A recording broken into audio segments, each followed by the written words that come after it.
Hi, it's Ramsey Dewey at the JX Fight Club in Shanghai, China. And today we have a question from Mava Goslin, who asks, I want to learn how to defend myself and how to fight with good and precise technique. What martial arts should I go with? No matter if you suggest 1 or 5. Would Tai Chi, MMA, and Krav Maga be a good mix? Okay, great question. And I'm going to answer this in a couple of different ways. Brace yourself. Try them all, first of all. Try them all. Give yourself lots of stuff to compare and contrast.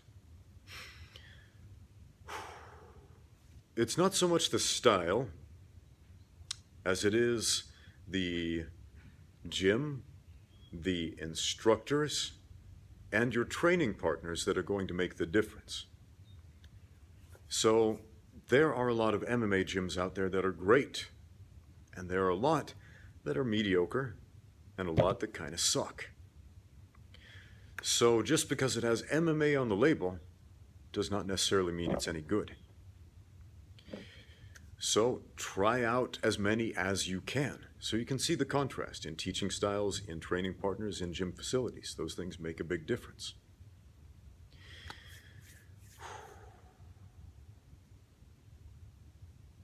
Krav Maga, you mentioned that. Now, I've made a whole video on Krav Maga and what I think about it, and from my personal experience, a lot of Krav Maga schools suck. I'm just going to put that out there. Some don't, just like every other martial art and fighting style and self-defense system, some don't suck, but a lot of them do. So do your homework. What I mean by that, go out there, try these gyms out. Find out, are they more concerned about upselling you, getting you to sign up, getting your money, or teaching you how to win fights? Tai Chi. I like Tai Chi, Tai Chi Chuan, and also Tai Chi Jin, the sword style. But it is a potentially confusing martial art. I'm going to tell you something about Tai Chi. If you want to be able to adapt anything from Tai Chi to a real fight, first you must be able to actually fight. First learn how to fight. And then you can go to those more esoteric styles and draw from them inspiration to add to your fighting. It's not a replacement for fighting. Not anymore, not the way it's taught, not the way it's been preserved. And you could say the same thing about all these other styles, like Aikido, for example. A lot of people say, Aikido sucks, won't work in a fight. But here's the thing. You can adapt some of that stuff to fighting if you already know how to fight. I mean, wrist locks work, they're great, I use them all the time. But again, you gotta understand position and all that basic stuff about fighting first. Okay, so try out as many styles as you can. Now, you mentioned self-defense. Here's the thing about fighting for self-defense.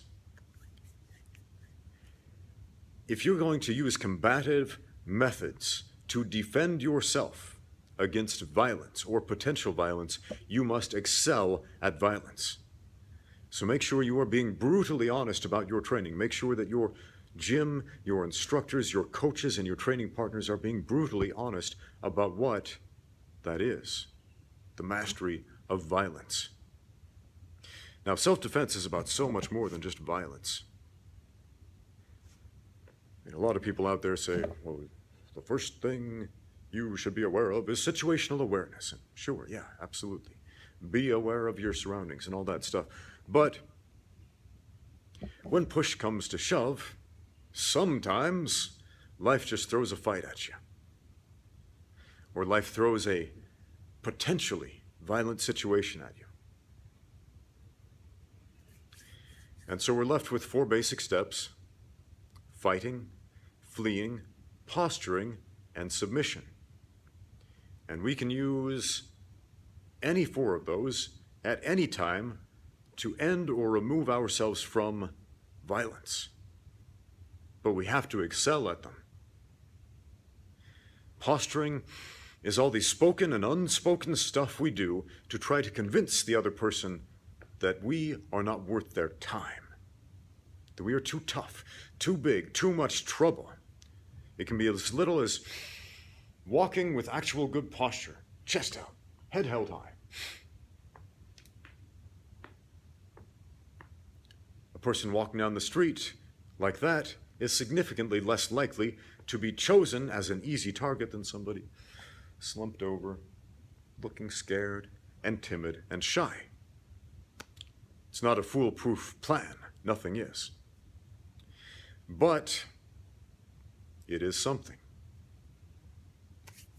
So, walk around with confidence, my friend, and do that anyway. And don't walk around paranoid thinking I have to do all these things just in case a mugger jumps out. I'm going to walk around with my keys in my hand so I can stab him, or with my pepper spray or my gun in head. Well, you know, that's a mess living your life like that. Paranoid just in case some guy jumps out. You know, statistically, you're more likely to be killed by a cow in the United States of America than by a mugger. I could be wrong about that, but the cows kill a lot of people every year. I'm dead serious, man. People laugh at that, like, cows? Are you kidding me? But they're cows. I mean, think about that. A cow weighs about a ton. You got this 2,000-pound animal with horns on it and hooves that could just squish you to death. Yeah, there are a lot of accidents involving people who work with cows getting trampled by them. So statistically, per capita, cows kill a lot more people than ninjas jumping out of the shadows, attacking you with martial arts or whatever. The number one killer of humans worldwide, heart disease.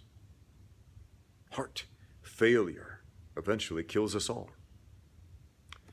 Somebody asked me once, what do you do for a living? And instead of saying, I'm a coach, I teach people to win fights, I said this, I save lives. He said, what? I kind of surprised myself when I said that. I save lives, I said. I said, what do you mean? I thought you were like a martial arts teacher. You mean you like teach them to fight off bad guys to save them? I'm like, no. People come to me, they become physically fit. This gets healthy. And they become statistically much less likely to die of the world's number one killer, heart disease. That's good self-defense right there, my friends. Because heart disease is exponentially more likely to kill you than bad guys jumping out with knives and guns. Those things are dangerous. Don't play around in that situation. But again, that's more likely to kill you than anything else. I had a discussion with a few of my students the other day. We were watching some videos of these other guys training, doing these knife defenses and various martial arts. And we were kind of laughing like, that's goofy, that stuff. That'll get you killed and whatnot. And my student Nils, you might have seen him in a couple of my other videos, he said, why do we train martial arts?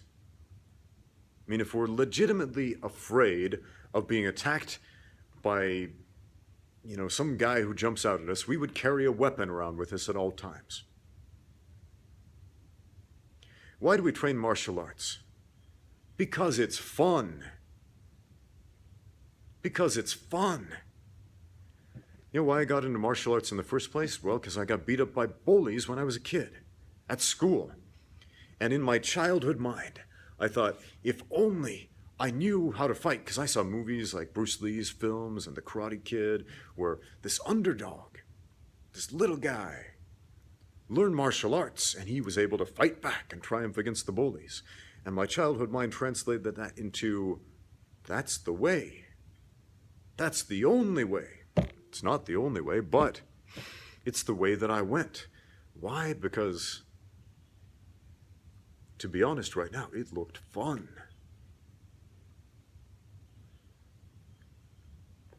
Because what we see in movies, man, Bruce Lee high-kicking people in the face, light and quick moves, Daniel LaRusso waxing on, waxing off, and Crane kicking Johnny Lawrence in the head to win that tournament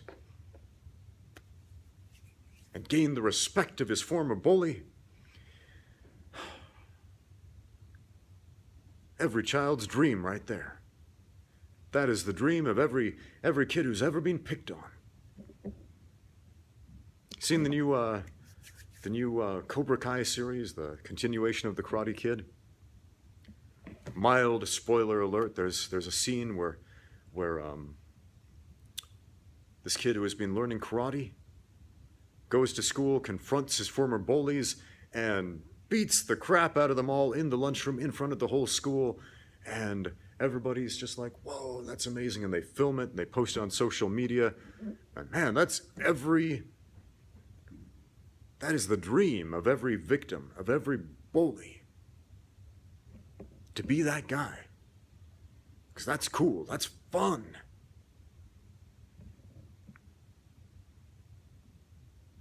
Is it worth it? Heck yes, it's worth it. Because one, it's fun. Two, it's going to save your life right here.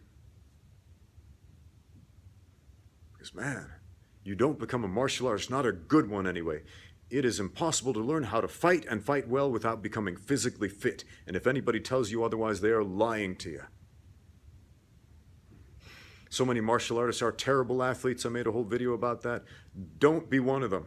Don't be a statistic.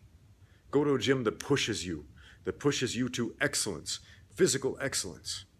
Go to a gym that teaches discipline, physical discipline. And if they don't, if they teach you can be fat and out of shape and just poke somebody in the eye and you'll be fine, scrap that, throw that in the garbage, move on.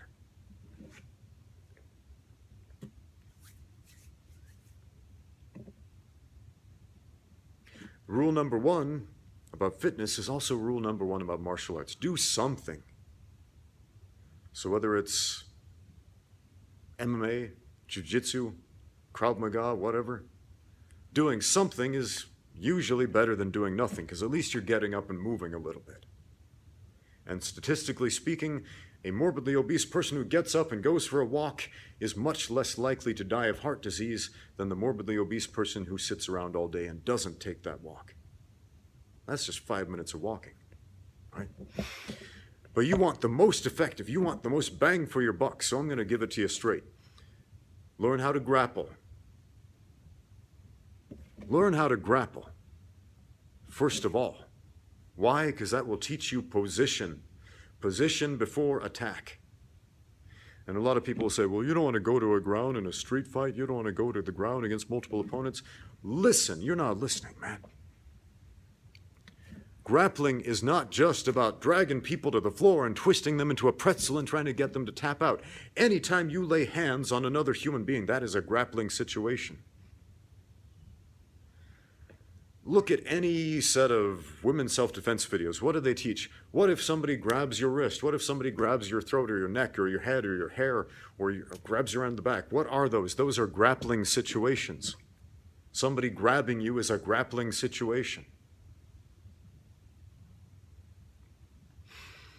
Every real fight turns into a grappling situation at some point. And sometimes it flows from striking to grappling, striking to grappling, striking to grappling, on and off. I mean, watch a boxing match.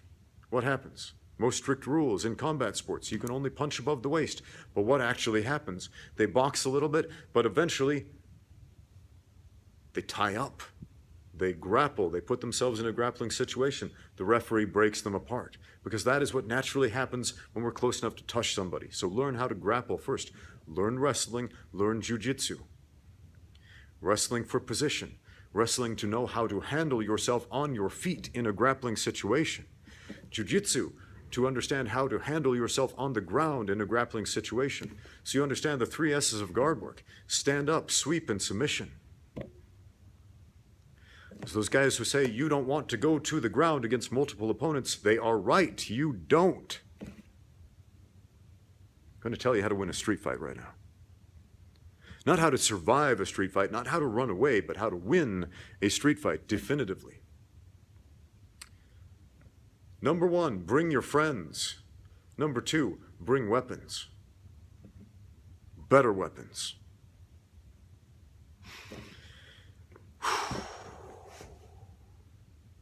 And you're walking alone, multiple opponents jump out to get you. They throw you on the ground, most likely you're toast, unless you're the most incredible street fighter ever, unless you've got an impeccable strategy, luck, and good circumstances on your side. Walk around with your friends, on the other hand, walk around with a group. What happens if multiple people come out to fight you? They think twice. This won't be easy. Maybe let's go look somewhere else.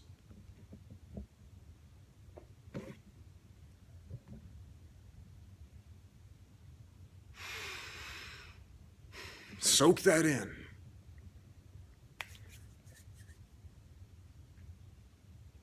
Learn how to strike. Follow Jack Dempsey's advice. In his book, Championship Fighting, he says, the first thing you need to learn is how to hurt your opponent, how to do damage.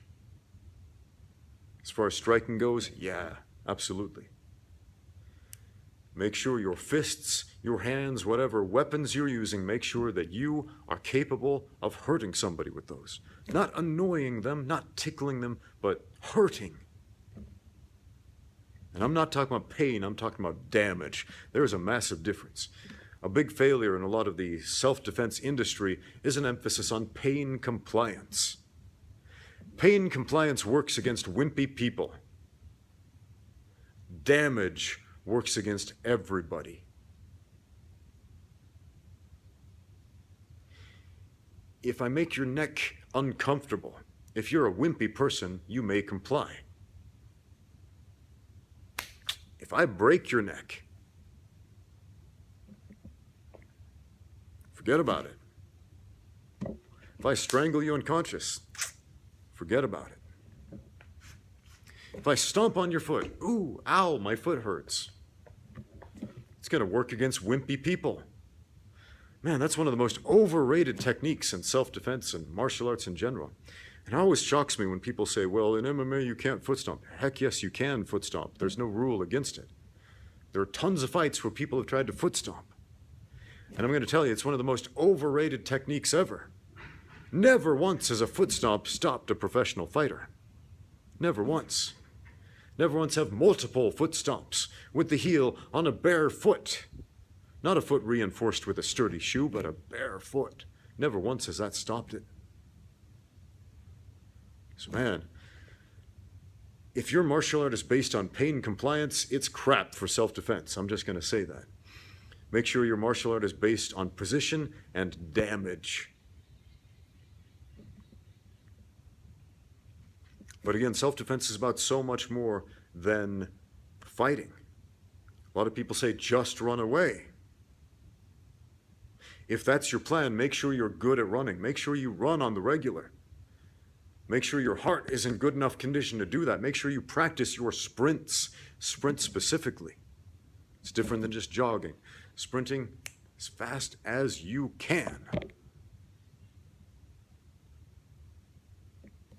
Sprint toward a crowd, sprint toward well-lit areas, all that good stuff. So man, if the other guy's faster than you, and again, part of the reason I learned how to fight, when I got bullied in school, my bullies were faster than me. I tried to run away. I could not run away. They were faster. I couldn't just run away. So I had to learn how to fight.